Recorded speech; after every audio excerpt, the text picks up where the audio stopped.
In this video, we will introduce you to the JunoViewer Key Performance Indicator or KPI model. We will discuss the model objectives, methodology, and how to set up and run this model. It is recommended that you have a working knowledge of the JunoViewer modeling framework and DMS file before you watch this video. So please check out the other videos regarding modeling on our channel. What is a Key Performance Indicator model? The KPI model applies treatments in each year until one or more specified network level KPIs are met, or until the available budget or project count is exceeded, whichever comes first. Treatments are triggered based on engineering rules and decision charts that you can set up and that are likely to be independent of your KPIs. Model segments are then ranked based on the relative impact on the network KPIs. After each applied treatment, the KPI is recalculated and the process is repeated until the KPI is met or the budget or project count exceeded.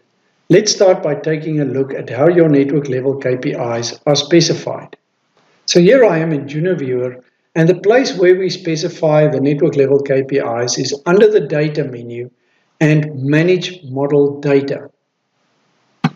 So if I open up this page, you can see there are several tabs for different aspects of your model, such as budget, committed treatments, and then KPI data.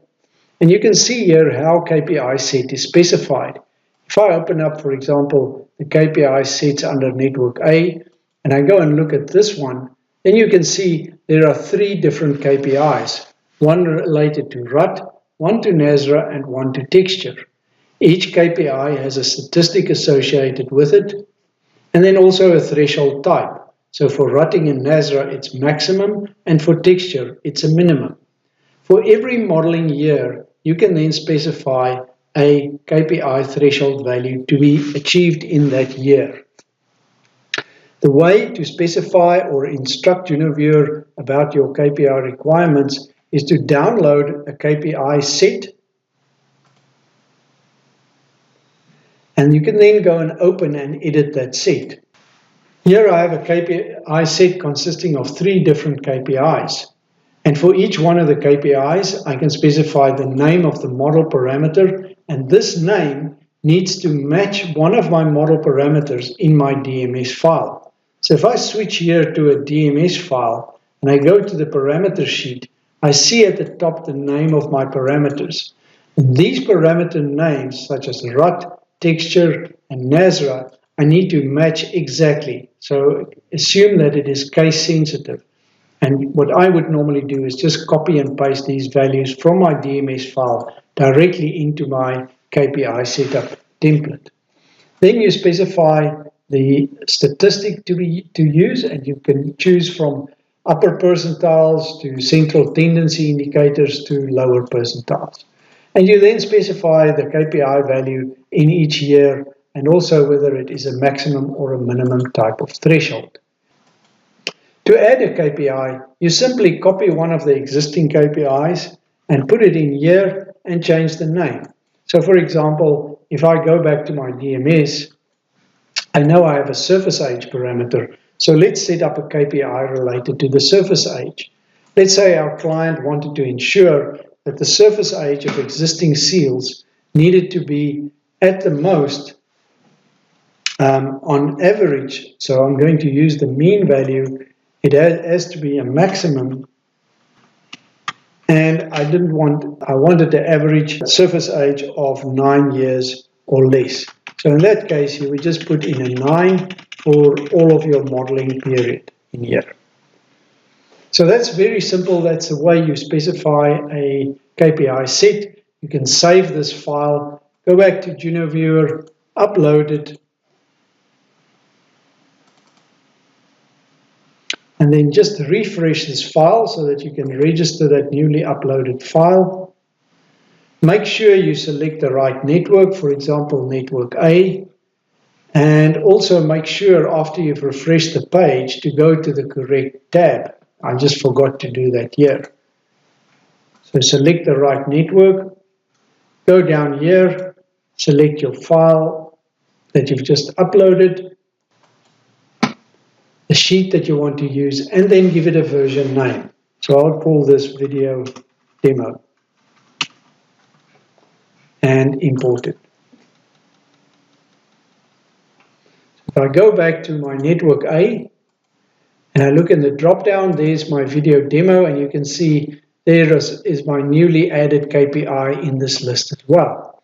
Now, to link that to a model, I go to the settings page, I go to forecast models, and I go and add a new setup.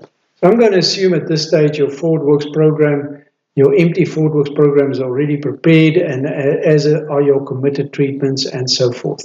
So to add a new setup, I go and click on Add New Setup, and this is going to be on Network A. I select my ThoughtWorks program. I'm just going to select AA Demo, my DMS file, which I also assume will be prepared, and then your budget. So I'll just choose an existing budget set, and then my committed treatments, and my KPI targets. So this is where I just want to choose the KPI targets that I want to use, and I'm going to choose video demo, and from here I can add the setup, go and select my model, check it, and if there are any mistakes that I've made in my DMS or my ThoughtWorks program preparation, it will be explained to me here, and then run the trigger model.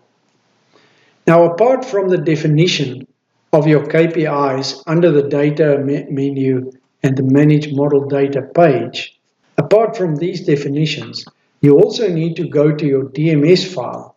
And in the DMS file, on the general sheet, you need to ensure that your treatment assignment mode is set to ungrouped ranked KPI constraint.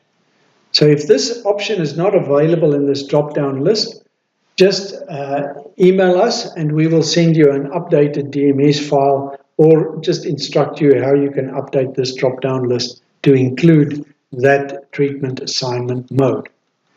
Then save your DMS and of course upload it again to JunoViewer. So that is essentially the way that you prepare for a KPI constraint model. Let's go and look at some details of how this model actually works. So here I've prepared a small example ThoughtWorks program, and for each of these modeling segments I've assigned a random RUT depth to illustrate the process. And I've also assumed that these treatments have been triggered by my modeling rules and my engineering flowcharts to decide which treatments apply to which conditions. Notice, of course, that these treatments may be actually triggered based on other conditions and not just this current KPI.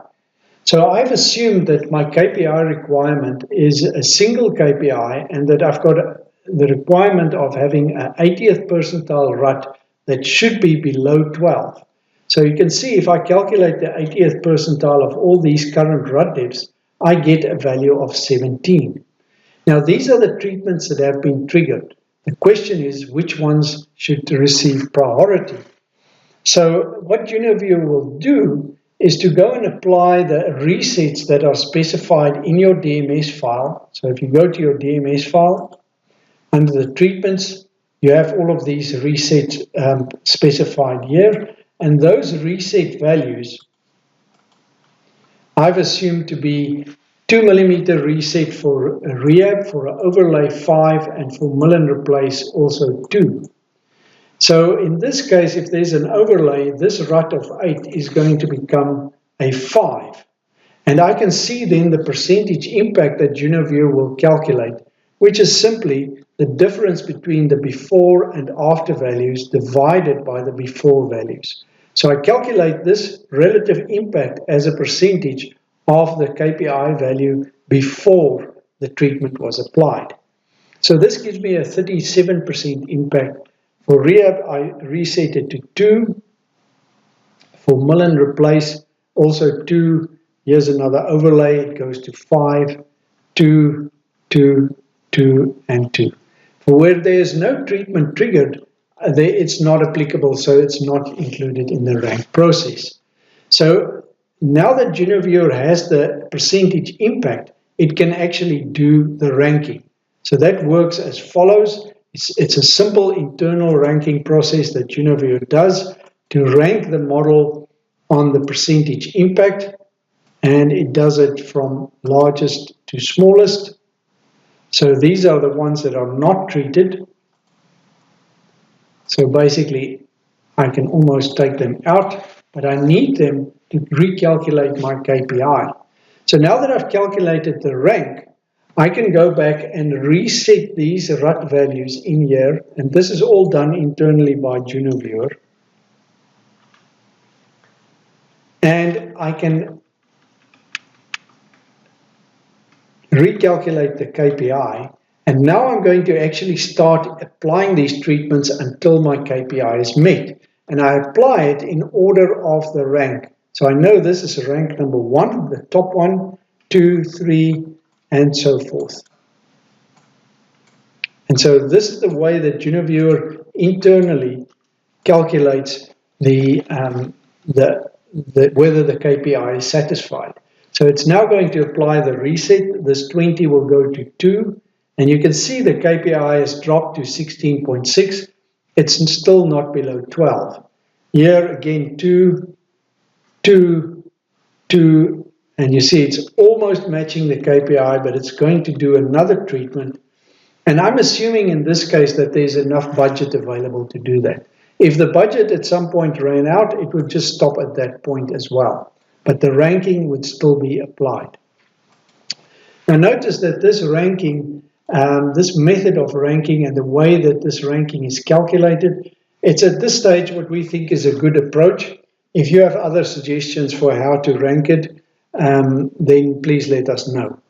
If you have more than one KPI, such as RUT and NASRA, then this rank percentage impact will be calculated as the combined impact of the two KPIs by simply adding the percentage impact together to get a total impact over all the KPIs. However, it will only consider those KPIs that are not satisfied. So if a KPI is satisfied, it won't be included in this ranking process. So now you have an idea of the methodology behind the JunoViewer KPI model and how to set up and run this model. The process for ranking of the treatments relative to the KPI is at this stage exploratory, and we welcome any suggestions on how we can improve on this to better solve your specific network challenges. If you would like to learn more about JunoViewer's powerful modeling framework, or if you would like to receive notification emails for new videos such as this one, then email us today at info@lonrix.com. Thanks for watching.